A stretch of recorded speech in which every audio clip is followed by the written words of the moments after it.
80 million rubles. Now, you folks, that speak Russian, to you, that means something, a ruble, right? 1 ruble is worth, what, 0? Very close, right? It used to be worth a lot of money, didn't it? Economies change all the time, Our dollar today is equal to 3 cents of what it was just not even 100 years ago. 100 years ago, 3 cents would buy what a dollar buys today. 1 ounce of gold. An ounce of gold costs, $300, $400. Okay, the price varies all over the place. For $400, you can buy a nice, tailor-made suit. You can go have a custom-made suit and a brand new pair of shoes for $400, right? 1 ounce of gold. 150 years ago, when the cowboys were settling the West, 1 ounce of gold was $20. And with that, you could buy a tailor-made suit and a new pair of shoes. See, the price of things has not gone up. The value of the dollar has gone down. That's all that's happened. It still takes an ounce of gold to do the same thing it did 200 years ago. This is a stabilizing factor. And when our country went off of the gold standard, that was the beginning of the end financially. I don't normally carry one with me. I just brought one, and we're teaching on it tonight in class. The 300 cubits, though, Moses probably used the Egyptian cubit because that was what he was raised with. A cubit is from your elbow to your fingertip. So that'll be a quiz question. What is a cubit? The way we get standards of measurements are interesting. An inch, for instance, was the width of somebody's thumb. Hang on. There. Now, a foot, for instance, was the length of somebody's foot. And a yard was from your fingertip to your nose. For somebody. It's not mine. Mine's longer than that. Okay. They finally standardized things a little better than that. It's a little easier to have a standard measurement. But object down in the valley is 300 cubits long.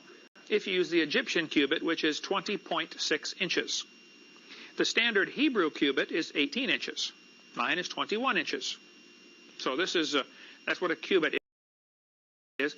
So if that's Noah's Ark, it certainly is the right size. That makes it about 2/3 as big as the Titanic. So it was a very large boat. Around the Ark, around this region down in the valley, they found, I believe, 12 so far of these rocks have been found. These rocks weigh 9,000 pounds, roughly. They are sort of a teardrop shape, almost like they've been shaped for a particular purpose. They have a hole drilled through the top, and the hole is curved. I've drilled a lot of holes. I've built a lot of houses. I don't know how you drill a curved hole through a rock. But they did. Apparently, and by the way, the bigger the rock is, the bigger the hole is. The theory is that it's probably to hold a rope. Bigger rock, bigger rope, of course. And the rope was hanging this rock over the side of the boat down into the water. This is called a drogue stone. The purpose of a drogue stone is to keep the boat from shaking around when the waves go by.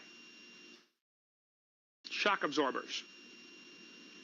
Today in the Navy, they have water, that's not the name for it, they call them drogue chutes, a parachute. If it really gets stormy and the boat's shaking around, you shoot these things down into the water with a chain on them or something, and the parachute, like an umbrella, opens up in the water, and when the boat tries to tip this way, the parachute helps to stop it. It slows it down. So by having a bunch of rocks all around the boat would be a nice smooth ride, even though the storm is, moving things around.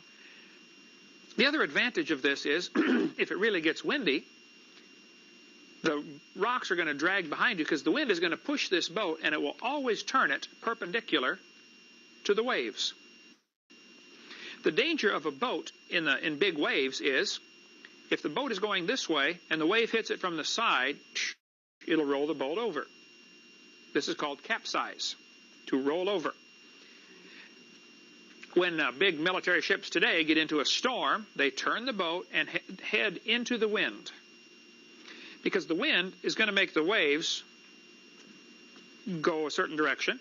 You want to be going straight into the wind so the waves can't hit you on the side and knock your boat over.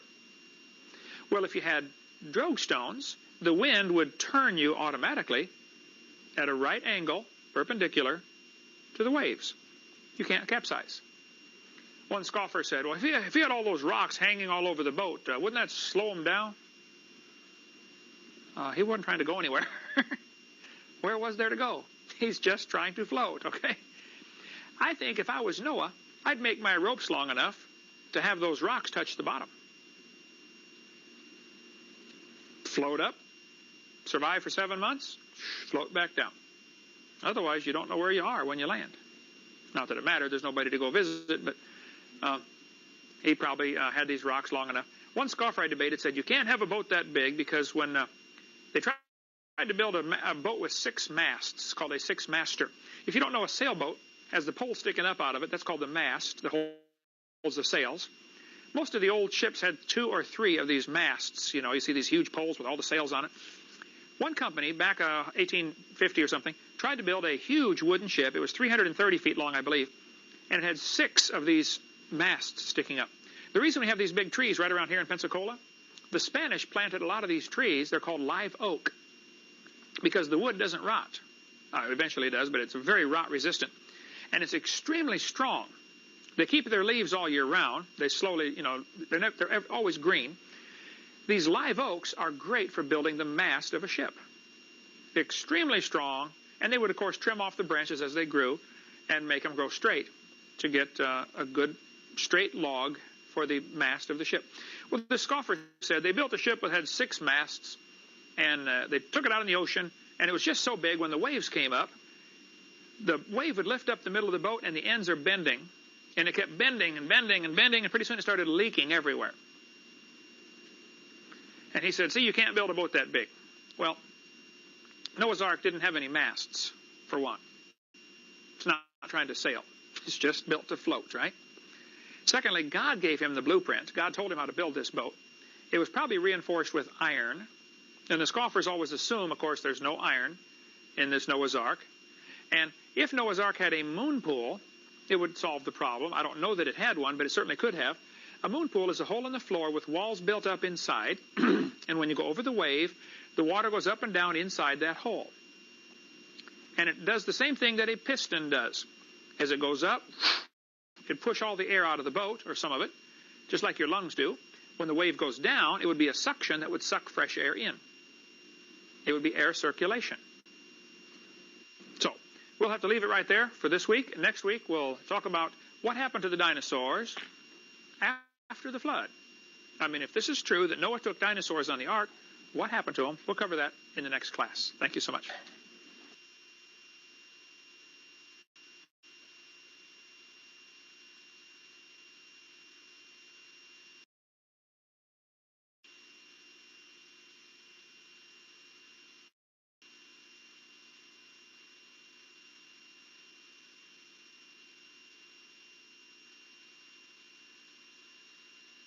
Creation, evolution, and dinosaurs. We're going to take up where we left off last week. Last week we were talking about Noah's Ark and how dinosaurs had to be on the ark. So now we're going to cover the question, what happened to the dinosaurs when they got off the ark? The question of what happened to the dinosaurs has been a source of discussion among groups of people ever since dinosaurs were discovered. As far as anybody can figure out, the first one, at least in modern times, that was found and reassembled was in 1809. A doctor, was going, back in those days, doctors made house calls, you know, and they didn't drive Mercedes. But not that that's good or bad, it's just a fact. And so this doctor was out at a house call, and his wife is standing out there at the carriage waiting for her husband to come out when he's done with taking care of his patient. Well, meanwhile, some guys are fixing a drain culvert across. Now, you got to understand, in the 1800s, there wasn't a lot of heavy construction being done. I mean, nobody was digging huge canals. Nobody was digging giant holes, because whatever you did in the dirt, you did with a shovel and a pick. You know, there weren't any giant machines to do this. So there was very little earth moving going on during the early 1800s. And so when they were digging this little trench to put the drain pipe in or something, fixing some field tile, these workers discovered some bones, strange bones, especially the big teeth. And so when this doctor came out, the wife had been talking to these workers and said, what are these? They said, no, we don't know. We found these here digging in the ditch. And so they they gave them to her, and she showed them to her husband, and he said, he was a medical doctor, an intelligent man, and he said, these look exactly like the teeth from an iguana, only they're huge. And so they dug around for more and found most of the bones and actually put it together. Now they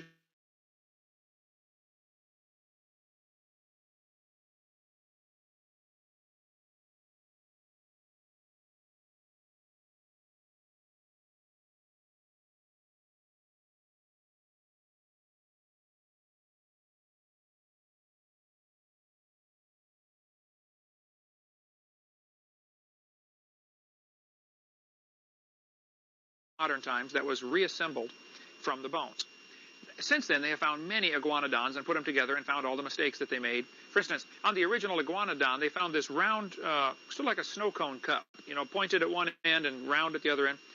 And they said, wow, it was hard, and they said it was sharp. They said it must be a horn on his nose. So they put it on his nose. Later, they found out it was actually his thumb. They'd only found one of them. So, one of the many mistakes that were made with the iguanodon. The point is, it was 1809 when they found these, the first one, and reassembled it. For the next 40 years, many dinosaurs were found, and it really became quite a competition among different groups to go out and find these giant creatures. This is 1809. Now, several things are happening in the early 1800s. People are starting to believe the Earth is millions of years old because of the works of some other scientists. And then you get to 1830, you come to Charles Lyell, who developed our geologic column. So the early 1800s is really where the world lost its biblical basis, and they sacrificed it and accepted evolution teaching.